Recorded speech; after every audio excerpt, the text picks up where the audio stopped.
Good morning, all of you. Today we will revise the chapter number 8, Framing of Constitution and its Features. कि जो constitution frame किया गया था वो frame कैसे किया गया था, लाइफ में हमारी कॉन्स्टिट्यूशन की क्या इम्पोर्टेंस है और उसके फीचर्स क्या हैं, उसके कैरेक्टरिस्टिक्स क्या हैं, उसकी खासियत क्या है। ओके इस बारे में हम पूरे चैप्टर में स्टडी करेंगे। So what do you mean by constitution? Constitution होता क्या है? ओके सो पहले हम ये समझते हैं कि फॉर एग्ज़ाम्पल मान लो कि आपके घर में आपको कुछ रूल्स एंड रेगुलेशंस फॉलो करने पड़ते हैं। That is for the home, आपको आपके घर के लिए करने पड़ते हैं। बट जब हम कॉन्स्टिट्यूशन की बात करते हैं तो हम कंट्री की बात करते हैं, एक नेशन की बात करते हैं। तो एक नेशन को चलाने के लिए भी कुछ रूल्स एंड रेगुलेशंस की ज़रूरत पड़ती है।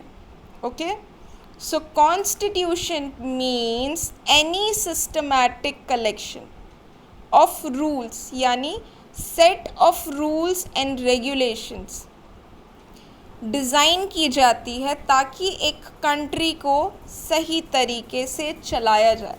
That is constitution. Okay now हमारी लाइफ में इसकी इम्पोर्टेंस क्या है? दैट कॉन्स्टिट्यूशन इज़ बेसिक, उसमें कुछ आपकी बेसिक चीज़ें लिखी गई है लोगों की, और इट्स अ डॉक्यूमेंट, क्योंकि रूल्स एंड रेगुलेशंस हैं वो है डॉक्यूमेंट में लिखे गए। ठीक है, इसमें कुछ लॉज हैं जो आपके लिए हैं। Okay that laws are relevant provision, उसे लोगों के लिए बनाया जाता है। Okay so first thing is कि कॉन्स्टिट्यूशन टाइम के अकॉर्डिंग चेंज होता है। दैट्स वाई इसे लाइव कहा जाता है। ओके सो कॉन्स्टिट्यूशन चेंज होता है according to people aspiration, expectations and interest. मतलब कि जो लोगों की एक्सपेक्टेशंस हैं, जो उनकी जो नीड्स हैं, जो ज़रूरतें हैं, उनके इमोशंस जो है वो सारी क्या होती है, चेंज होती है। क्योंकि सबकी जो एक्सपेक्टेशंस है वो इंक्रीज़ होती रहती है, बढ़ती रहती है। इसीलिए जो कॉन्स्टिट्यूशन है उसको लाइव और बेसिक डॉक्यूमेंट भी कहा गया है। लाइफ में हमारे कॉन्स्टिट्यूशन की ये इम्पोर्टेंस है कि कुछ लॉज हैं, जो कुछ रूल्स हैं जो कॉन्स्टिट्यूशन में लिखे गए। अब इसको बनाया कैसे, इसको बनाने का जो प्रोसेस है वो हम पढ़ेंगे। So process of framing the constitution. Okay इसको बनाया कैसे गया?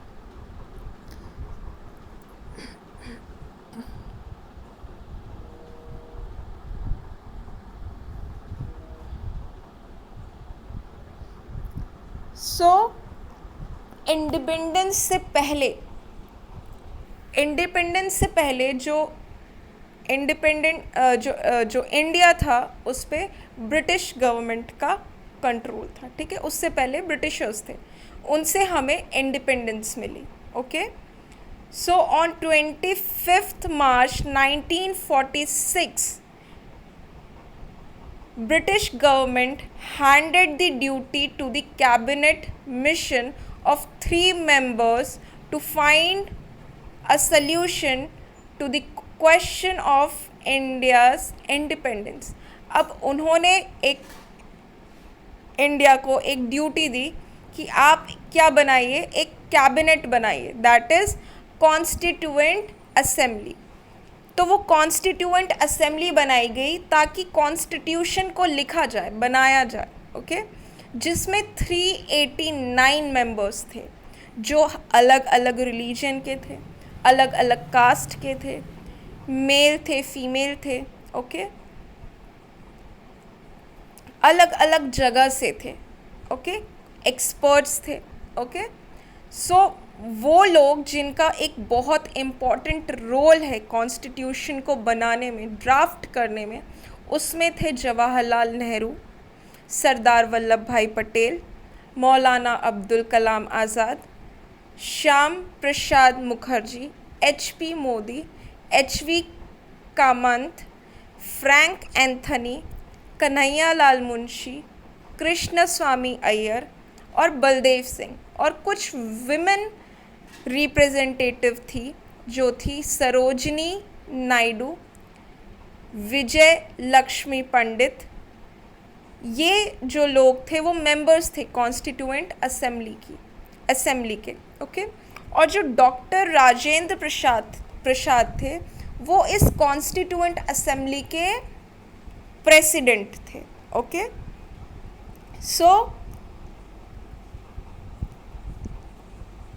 एक ड्राफ्टिंग कमेटी बिठाई गई कॉन्स्टिट्यूशन को ड्राफ्ट करने के लिए, जिनके चेयरमैन थे BR अम्बेडकर, भीमराव अम्बेडकर।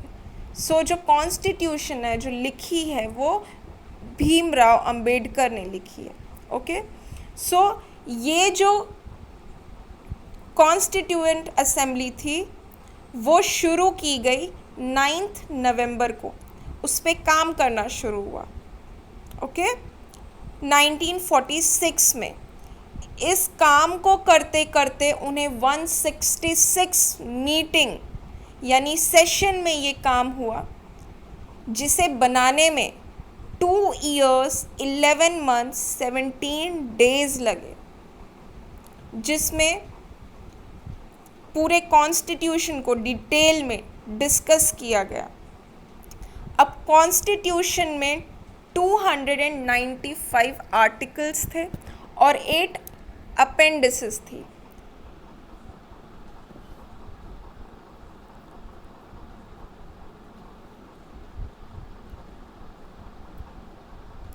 जब इसे अमेंड किया गया तब इसके आर्टिकल्स बढ़ गए। It's 395 articles and 9 appendices. Okay.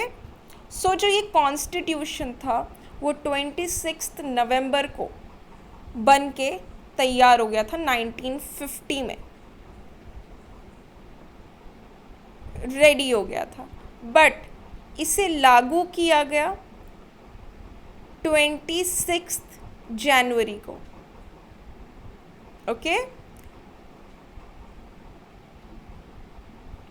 See it's on 26 जनवरी 1950 को इसे लागू कर दिया गया और जो इंडिया था उसको रिपब्लिक नेशन डिक्लेयर किया गया कि ये हमारे कॉन्स्टिट्यूशन है। रिपब्लिक डे हम इसीलिए सेलिब्रेट करते हैं बिकॉज वो हमारे कॉन्स्टिट्यूशन है। ओके। उसके लागू करने के दिन को हम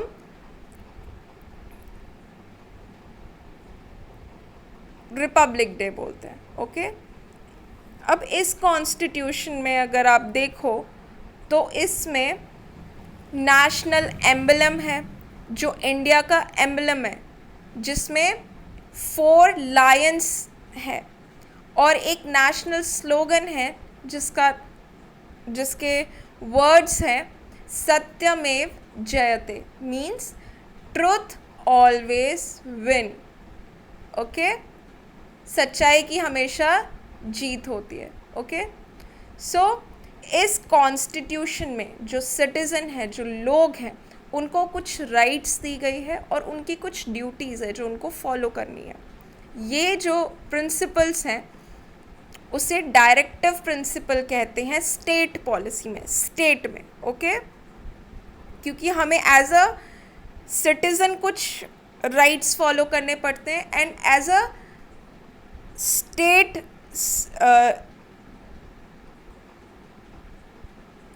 सिटीज़न हमें कुछ चीज़ें फॉलो करनी पड़ती है। अब इसमें यूनियन स्टेट रिलेशन आ गए, इलेक्शंस, इमरजेंसी प्रोविंसेस, ये जो चीज़ें हैं, ये सारी चीज़ें जो है वो हमारी कॉन्स्टिट्यूशन हमें प्रोवाइड करती है। ओके। अब ये जो कॉन्स्टिट्यूशन है ये पूरा एक डॉक्यूमेंट है, ओके। इसके फर्स्ट पेज की बात की गई है विच इज़ प्रियम्बल। प्रियम्बल जैसे आपके नोटबुक में आप पहला पेज जो बनाते हो इंडेक्स, उसमें पूरी चीज़ें लिखी होती है कि आपको क्या क्या चीज़ें आपको पढ़नी है, ठीक है, या आपने क्या क्या चीज़ें लिखी है। सो सेम जब कॉन्स्टिट्यूशन की जो इंडेक्स पेज है, जो कॉन्स्टिट्यूशन का जो फ्रंट पेज है इज़ योर प्रियम्बल, उसमें सारी चीज़ें लिखी गई है कि क्या क्या चीज़ें कॉन्स्टिट्यूशन में है। The words written in the preamble highlights, वो बताती है कि कॉन्स्टिट्यूशन में क्या क्या चीज़ें हैं, और जो प्रियम्बल है वो कॉन्स्टिट्यूशन का सोल है, ओके। सो प्रियम्बल में कुछ चीज़ें लिखी गई है, जैसे सिटीजन्स की जस्टिस के बारे में लिखा गया है, लिबर्टी के बारे में लिखा गया है, इक्वालिटी के बारे में लिखा गया है, फ्रेटर्निटी के बारे में लिखा गया है, ओके। इंडिया कैसी कंट्री है? India is a sovereign socialist secular democratic republic, okay. ये हम आगे इसको डिटेल में पढ़ेंगे। अब इस प्रियम्बल में लिखा गया है जस्टिस, मतलब हर पर्सन को न्याय मिलना चाहिए, सोशली भी, इकोनॉमिकली भी और पॉलिटिकली भी। लिबर्टी मिलनी चाहिए, मतलब वो अपने जो फीलिंग्स हैं उसको एक्सप्रेस कर सकें, किसी भी बिलीफ, जो उनके बिलीफ हैं उनको कुछ हार्म ना पहुँचे, ठीक है, वो किसी भी गॉड को वर्शिप कर सकते हैं। इक्वालिटी मतलब जितने भी लोग हैं उनको अपॉर्चुनिटीज़ जो हैं वो इक्वल मिले, ओके।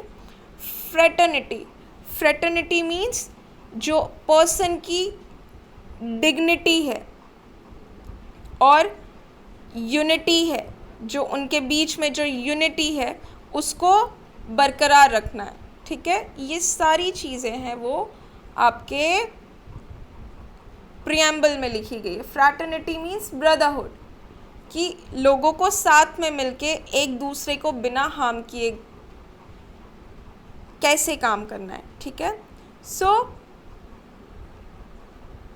जो प्रियम्बल था 1976 तक जैसा था वैसा ही था, ठीक है। बट 42 जो कॉन्स्टिट्यूशनल अमेंडमेंट है उसमें 3 वर्ड्स ऐड किए गए, 4 वर्ड्स ऐड किए गए, socialist, secular, unity and integrity, okay.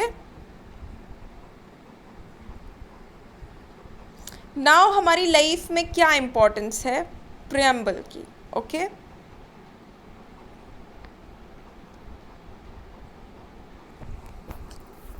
Preamble means कि वो टूल्स, वो चीज़ें जो कॉन्स्टिट्यूशन को ईज़िली स्मूथली काम कर सके, ठीक है। क्या चीज़ें हैं जो अवॉइड करनी है, सो वो सारी चीज़ें उसमें लिखी गई है, okay.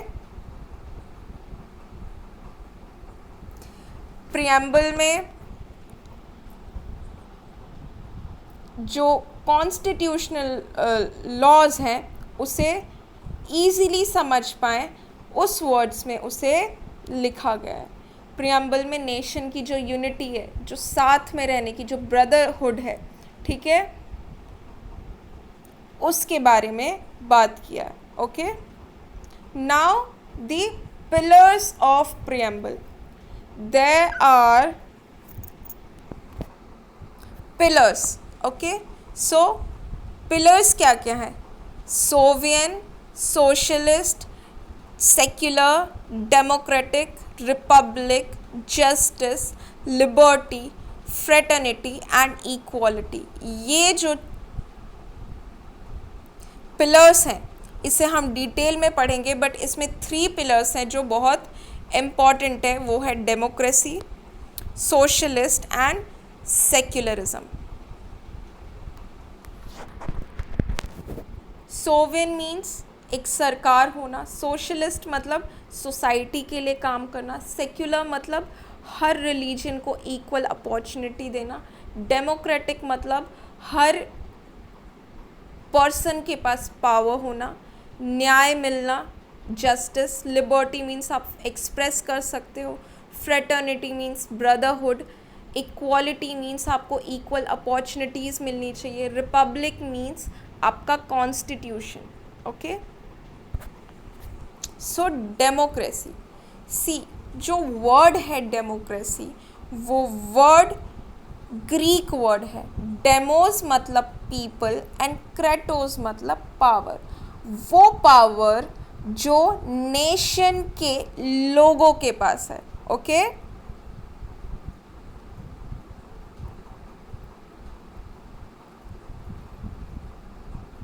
So democratic, so the country's power is not within a group. So जो कंट्री की पावर है वो किसी ग्रुप के पास नहीं है, वो सबके पास है इक्वली। ठीक है, डेमोक्रेटिक कंट्री में क्या चीज़ें होती है? आपके पास ये राइट है कि आप अपना लीडर खुद चुन सकते हो। ठीक है, पार्लियामेंट में। अब पार्लियामेंट में वो सेंट्रल लेवल पे बात होती है और जो स्टेट लेवल है उसमें कुछ मिनिस्टर्स होते हैं। ठीक है, अब जो लीडर्स हैं वो हम सिलेक्ट करते हैं। ओके, जिसमें जो लेजिस्लेचर है वो आपके लॉज बनाते हैं, एग्जीक्यूटिव है वो आपके लॉज को इम्प्लीमेंट करते हैं, और जो जुडिशरी है वो उन दोनों को देखती है, वो दोनों ऑर्गन्स को देखती है कि वो प्रॉपरली काम कर रहे हैं कि नहीं। ओके, इनका जो लीडर्स का टाइम होता है वो स्पेसिफिक होता है। ठीक है, इलेक्शन, डेमोक्रेटिक कंट्री में इलेक्शंस होते हैं। इलेक्शन में 18 साल से ज़्यादा के लोग ही वोट दे सकते हैं। जिस भी लीडर को वो चुनना चाहते हैं वो उस लीडर को चुन सकते हैं। ओके, देन वो जो लीडर है, वो जो गवर्नमेंट है, वो 5 साल तक काम करती है। ठीक है,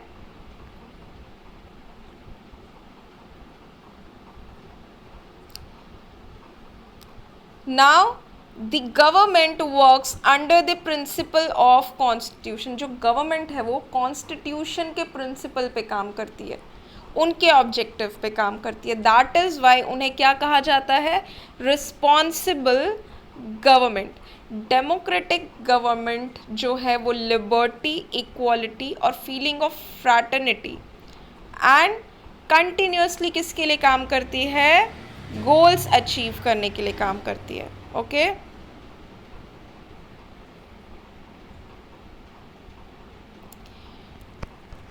डेमोक्रेटिक कंट्रीज में कुछ फंडामेंटल राइट्स होते हैं लोगों के।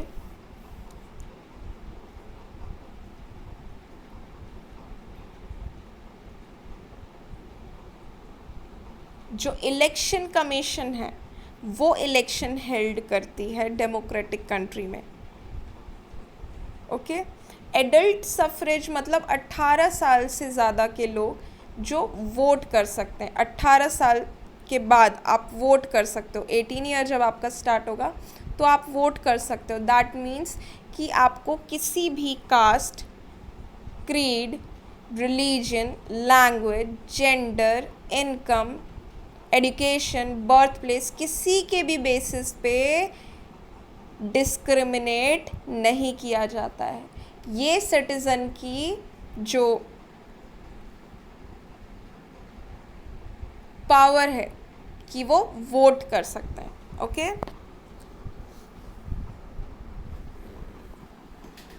अब 42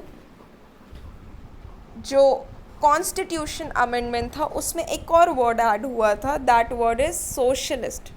ओके, सोशलिस्ट मतलब सोसाइटी के लिए काम करना, नेशन के लिए काम करना। Okay, so the constitution of India directly और इनडायरेक्टली शो सोशल रेवोल्यूशन, मतलब सोसाइटी का हमेशा क्या होना चाहिए, वेलफेयर होना चाहिए, ग्रोथ होना चाहिए, ठीक है, लोगों को इक्वल अपॉर्चुनिटीज़ मिलनी चाहिए सोसाइटी में। नाउ ये सोशलिस्ट वर्ड इसलिए आया क्योंकि इनका प्रिंसिपल क्या था कि on the basis of social, society के बेसिस पे, इकोनॉमिक यानी इनकम बेसिस पे, और पॉलिटिकल एडमिनिस्ट्रेशन बेसिस पे इक्वालिटी दी जाए लोगों को। ओके,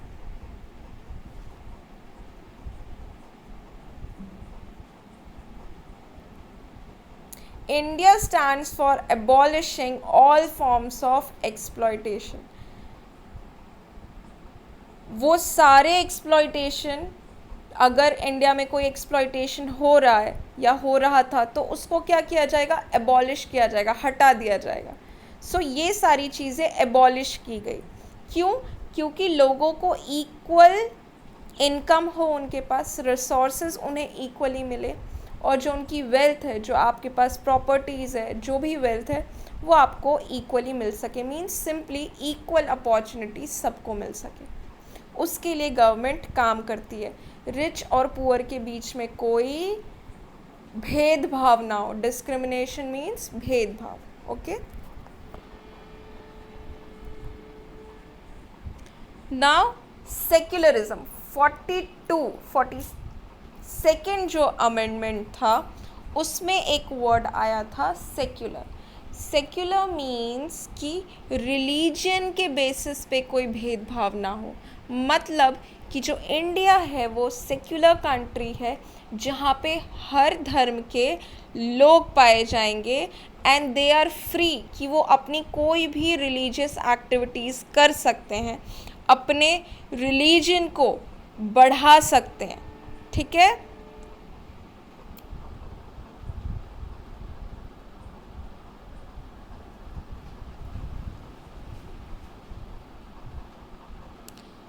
इसमें एक वर्ड है दैट इज सर्वधर्म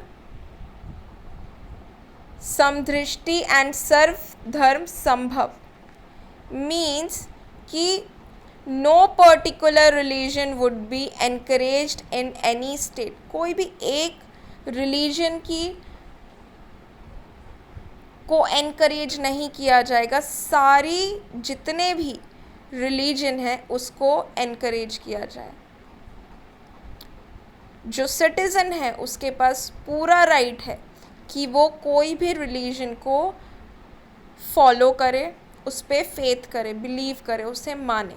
ठीक है, अब जो कॉन्स्टिट्यूशन है उसके फीचर्स क्या हैं, उसमें क्या क्या चीज़ें हैं जो कॉन्स्टिट्यूशन में है। ठीक है, जो हमारा कॉन्स्टिट्यूशन है वो है रिटन डॉक्यूमेंट, उसमें लिखा गया है।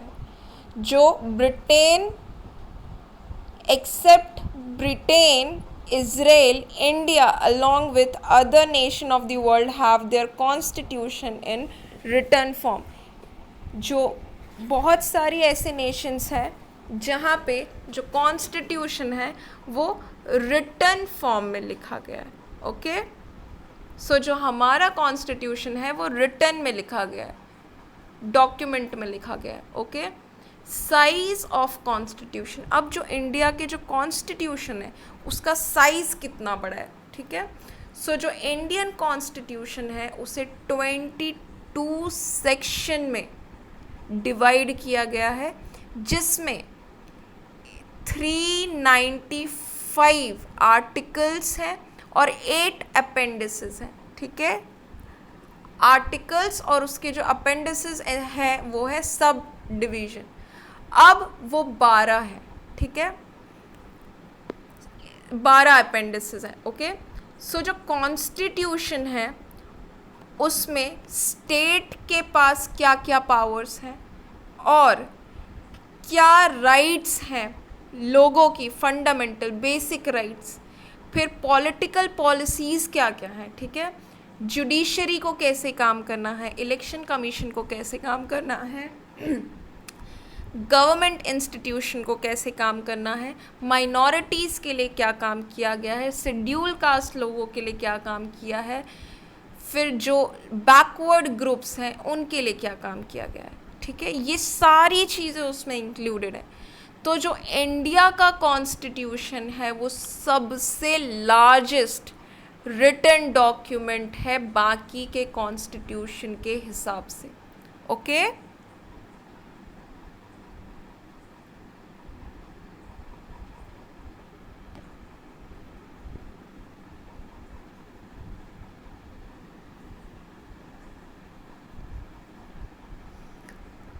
सो अब साइज कॉन्स्टिट्यूशन का कितना बड़ा है, okay. Now single citizenship, citizenship कैसी है, मतलब वहाँ के जो लोग हैं उनकी सिटीजनशिप कैसी है। अगर हम अमेरिका की बात करें तो अमेरिका में डुअल सिटीजनशिप है, मतलब कि एक वो लोग हैं जो यूनाइटेड स्टेट ऑफ अमेरिका में रहते हैं और दूसरी सिटीजनशिप है जो उस कंट्री के स्टेट में रहते हैं। बट इंडिया में जो सिटीजनशिप है वो कंट्री की और स्टेट की अलग अलग नहीं है, दोनों की कैसी है, एक ही है। अगर आप गुजरात के हो तो भी आप इंडियन हो, अगर आप बिहार के हो तो भी इंडियन हो। सो आपकी जो सिटीजनशिप है वो सिंगल है, okay. Now the central with strong federal structure, federal structure से यहाँ पे बात हो रही है कि कैसे जो कॉन्स्टिट्यूशन है उसमें जो सब्जेक्ट्स हैं वो कैसे डिवाइडेड है। India is a union of states, ठीक है, इंडिया में बहुत सारे स्टेट्स हैं, okay. And reference of the word federal in constitution, union state is the sentence used for India. Federal state जहाँ पे जो पावर्स हैं वो किसी एक के हाथ में नहीं होती, उसको डिवाइड कर दिया जाता है, ठीक है। सो इंडिया क्या है, एक यूनियन स्टेट है, यूनियन मीन्स सेंट्रल, ठीक है। अब इस यूनियन स्टेट में जो स्टेट्स हैं, यानी यूनियन मीन्स सेंट्रल, जो सेंट्रल गवर्नमेंट है उसकी कुछ राइट्स हैं, जो स्टेट गवर्नमेंट है उसके कुछ राइट्स हैं, जो लोकल गवर्नमेंट है उसके कुछ राइट्स हैं, ओके। So in Indian Federation there are two sets, union government and state government. इन दोनों के जो पावर्स हैं उसके बारे में बात किया गया, ओके। नाउ जो पावर्स हैं वो कैसे डिवाइड की गई है, वो जो पावर्स हैं उसे 3 लिस्ट में डिवाइड कर दिया गया है। उसे 3 लिस्ट में कैसे डिवाइड किया है कि जो सेंट्रल गवर्नमेंट है वो सिर्फ 97 सब्जेक्ट्स को देखेगी, सब्जेक्ट्स डिवाइड कर दिए हैं। स्टेट लिस्ट जो है वो 66 सब्जेक्ट्स को देखेगी, ठीक है। और जो कॉन्करेंट लिस्ट है वो 47 सब्जेक्ट्स को देखेगी, ओके। सो यूनियन लिस्ट में जो सब्जेक्ट्स हैं वो है defence, foreign affairs, atomic energy, banking, railway, communication, post and telegraph, ये सब इंक्लूडेड है उसमें, ठीक है। डिफेंस आपकी आर्मी, फॉरेन मीन्स जो हम ट्रेड कर रहे हैं उससे रिलेटेड, ठीक है। एटॉमिक एनर्जी मतलब जो एनर्जी प्रोड्यूस की जाती है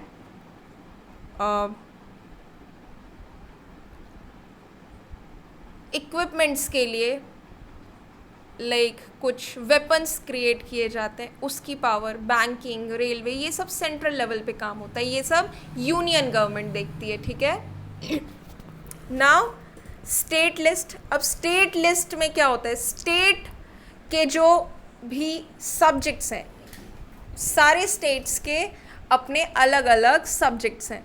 सब्जेक्ट सबके सेम है बट अलग अलग तरीके से अलग अलग स्टेट्स अपना अलग अलग काम करती है, ठीक है। सो इसमें आता है स्टेट का इंस्टीट्यूशन, ठीक है, agriculture, irrigation, health, land, state के बीच में जो ट्रेड हो रहा है, ठीक है, कॉमर्स, ओके। अगर स्टेट किसी लॉ में फेल हो जाती है कि अगर वो कोई लॉ अप्लाई नहीं कर पा रही है, उस वक्त में सेंट्रल गवर्नमेंट यानी यूनियन गवर्नमेंट क्या करती है, एंटर करती है स्टेट के सब्जेक्ट्स में, ओके। सो दोनों के कंसेंट अगर दोनों मान जाते हैं, स्टेट और यूनियन गवर्नमेंट मान जाती है, तो जो काम है तब होगा।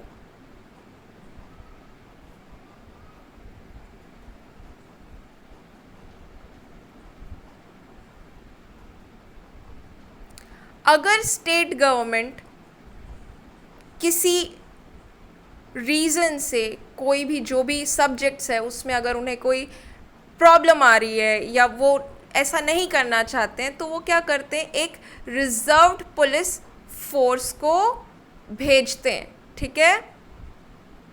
सो if there is a failure of law and order in state, union government with consent और against the will of state can send reserved police force. उस टाइम पे जब स्टेट गवर्नमेंट अगर नहीं सही तरीके से काम कर पा रही है या कुछ प्रॉब्लम आ रही है, तो उस टाइम पे क्या करती है, जो यूनियन गवर्नमेंट होती है वो पुलिस फोर्स भेजती है, ठीक है। नाउ कॉन्करेंट लिस्ट, वो लिस्ट जिसमें स्टेट गवर्नमेंट और सेंट्रल गवर्नमेंट यानी यूनियन गवर्नमेंट वो दोनों ही उस सब्जेक्ट्स पे लॉज पास कर सकती है। जैसे कि कोई भी क्रिमिनल वाले जो सब्जेक्ट्स हैं उस पे, सिविल प्रोसीजर्स, ठीक है, सिविल जो लोग हैं वहाँ के उससे रिलेटेड, ठीक है, मैरिजेस से रिलेटेड, ठीक है, डिवोर्स से रिलेटेड जो कुछ लॉज बनाए जाते हैं, एजुकेशन से रिलेटेड, इकोनॉमिक की कुछ प्लानिंग हो उससे रिलेटेड, और ट्रेड यूनियन उससे रिलेटेड जो भी चीज़ें, जो भी लॉज होंगे उसके बारे में दोनों गवर्नमेंट बात करेगी, सेंट्रल गवर्नमेंट भी, स्टेट गवर्नमेंट भी, ठीक है। ओके चलो, थैंक यू। जो नेक्स्ट कंटेंट है वो हम नेक्स्ट क्लास में पढ़ेंगे, नेक्स्ट रिवीजन क्लास में।